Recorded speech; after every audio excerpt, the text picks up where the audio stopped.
It's Overreaction Monday, and boy do I hate the Philly sports media. All that and more coming up next. The following announcement has been paid for by The ENN Podcast. He has a good energy, you guys. Can you feel Bored. that excitement? And also, The merchandise, wearing the hats. Is what I'm seeing for real? While here live from Lincoln Financial. I can't wait till this video's over so I can say its name anymore. Music. Wow. Man, again, and I hate to do this again, but these are What the hell? What is this? Whoa! What the hell? And more. What's his next book gonna be called? Got you, sucker! I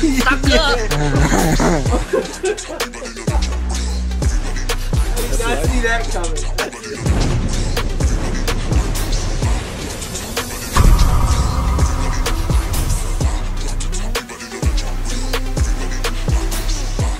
Welcome back, everybody, to another episode of the ENN Podcast. I'm professional wrestler Chris Wild, live here at Bar 4133, and as that music is playing, you can tell a completely clean set after week one. And look, the NWO's here, Baby Yoda's still here, because I believe that the Philadelphia Eagles are taking over the NFC East after week one's win against the Detroit Lions. Now, I did a feed yesterday, a couple hours after the game, and I got to admit, I kind of wished I didn't do it because it was definitely on the more negative side. Jonathan Gannon and the defense absolutely frustrates the hell out of me. I hope that changes, but this video is not going to dwell on the negatives. It's going to be on the positives because the Eagles are in first place of the NFC East, and they did win yesterday, and there was one guy that stands out to me. There's one guy that this season we've been saying since last season ended that this season depends on, and he showed up in a really big way. And listen, a really big way in a positive way.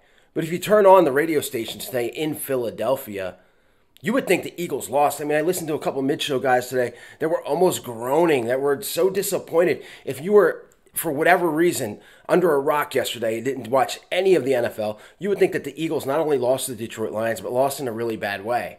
The Eagles won yesterday's game. They go into a hostile environment, week one, probably the worst week to play a team like the Lions because they still have hope.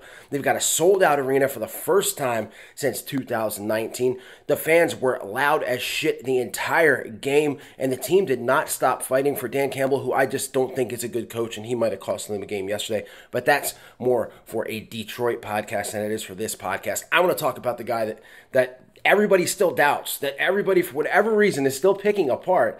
He was the sixth best quarterback statistically in the league yesterday, and that's Jalen Hurts. Now, look, I am not, if you watch this, there seems to be two types of Philadelphia fans. There are the guys that really love Jalen Hurts and the guys that really hate Jalen Hurts. It seems like there's nobody in the middle. Me, I'm more of an in-the-middle guy. I'm ready to give him a chance because he wears that football helmet, because he wears that wing on his helmet, because he wears that green jersey, because he's the Philadelphia Eagles quarterback. I'm going to give him a chance, and if it wasn't for Jalen Hurts yesterday, the Eagles lose that game.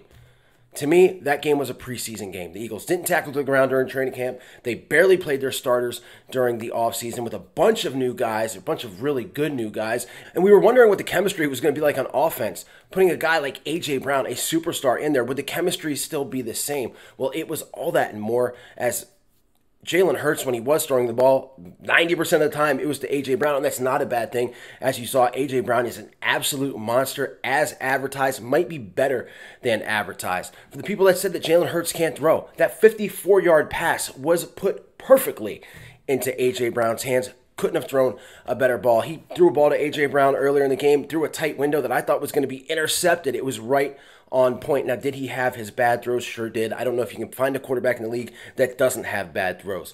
But what made Jalen Hurts a MVP of that game yesterday was what he did with his legs. When the offensive line broke down, Jalen Hurts took off and got first downs with his legs. There are people out there that are actually complaining about this, which I don't understand. I watched Jalen Hurts yesterday, and for the first time, I thought, that's Donovan McNabb. And that's not a bad thing. Donovan is probably the best quarterback in Eagles history. Now, I know he doesn't have that elusive Super Bowl. Things kind of went the wrong way at the end of his career. But when he was here during the first couple years of his career, he was absolutely awesome. And I saw a lot of that in Jalen Hurts. He seemed like he was making decisions a lot more quickly yesterday, which, again, people are going to sit there and go, oh, well, after his first read, he just takes off. If you're watching the game, They were bringing Detroit, and a credit to Detroit because they fought the entire game, even when it looked like the Eagles were going to blow them out. They did not stop fighting. And look, Detroit lost a lot of games last year by a field goal. So this isn't like, it's not like they were playing, the 0-16 Cleveland Browns. I mean, they were playing a team, again, that for week one have a lot of hope and do have a lot of decent guys on there. DeAndre Swift is no slouch. I don't think he's outstanding running back, but he's no slouch. But again, Detroit podcast, you can listen to that. But look, man, Jalen Hurts, if you come out of yesterday and are complaining about Jalen Hurts, I think at this point you're just a hater. I mean, that's the only thing I can think of. Because the dude played a good game. He was a difference maker in that football game. Detroit was back to my point earlier, they were bringing one more guy than the offensive line could block at times. Hurts was getting out of the way, making positive plays happen. If you got a quarterback that's not mobile back there, guess what, guys? He's getting sacked, and the Eagles are just not winning that game. Dan Campbell, again, who I think is a clown of a coach, said earlier today that they just couldn't handle, they had problems with Jalen Hurts, with the Philadelphia Eagles quarterback. That's what you want.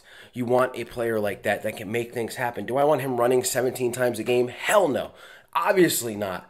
But if he absolutely has to, there's no other quarterback, probably besides maybe Lamar Jackson, that I would want doing that. I think Jalen Hurts was awesome yesterday. Only him and Patrick Mahomes had over 300 yards of offense without a turnover. I think that's a big deal. Again, he did not turn the ball over, made good decisions, threw the ball great when he had to. I think Jalen Hurts is the absolute star of yesterday's game. And again, guys, I get this weird feeling, and it gives me goosebumps right now. I get this weird feeling that this is going to be a magical season for Jalen Hurts. It just has that feel to it. Again, you guys, some of you are going, man, he's getting so hyped up over a victory against the Lions, a 3-point victory. No, there was so much wrong in that game. And quite frankly, they can't play like that next week and think that they're going to beat the Minnesota Vikings. But this is all about the positive, and the number one positive to me is Jalen Hurts. And taking I didn't even plan on talking about this right now, but probably number one, Jalen Hurts, 1A, A.J. Brown, 1B, Miles Sanders, man. Welcome back, Miles Sanders. Miles Sanders, and I gave him shit this entire offseason for not being healthy. Miles Sanders looked great yesterday. He looked faster. He looked stronger. Again, that 24-yard run to kind of ice the game, what a hell of a decision by him, not giving up where he looked like that hole completely closed and then taking off to the left when he saw there was daylight there was absolutely awesome. And to be honest with you, that was, if he doesn't get that, who knows what happens. He looks like he's back. And again, it's week one, guys. There's going to be rust. There's going to be things that need to be fixed. Derek Barnett was just put on the IR, season-ending ACL tear. They'll figure that out. I like Teron Jackson, I'll be honest with you, who's going to be his replacement. They'll probably sign a vet. But it's not the end of the world type of injury. Dallas loses Dak Prescott yesterday and looks absolutely horrible. The Giants win because the Titans miss a field goal. Wentz throws 2 interceptions, but they're playing the Jaguars, so they win. It just looks better for the Eagles than it did yesterday, and I'm absolutely hyped. They're taking over the NFC East, at least for this week anyway. But we'll see next week, guys. I'll have more content on the way this week as this season is off and running. And I'm about to be off and running as well. Everybody, please stay safe, stay healthy. Go Birds, and I'll see you later. E-A-G-L-E-S, Eagles! E-A-G-L-E-S, Eagles! I need Eagle Nation to stand.